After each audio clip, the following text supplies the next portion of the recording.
Hey everybody, my name is Marcus, and in this video I'll show you a simple way how you can upload a font in Wix. So let's start.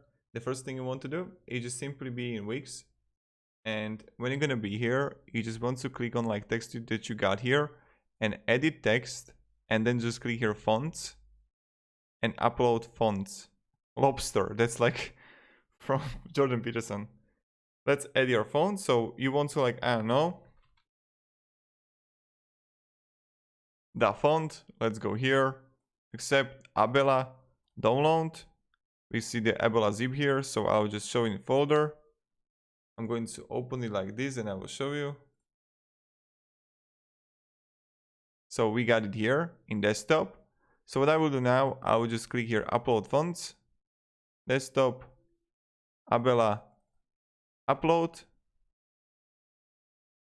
and let's just wait until it's going to be uploaded. I mean, it doesn't have so many megabytes. Yeah, this is the one thing I personally don't really like about Wix, that it's really slow. Done. And now I see Abela right here. So this is how you can simply upload the font in Wix.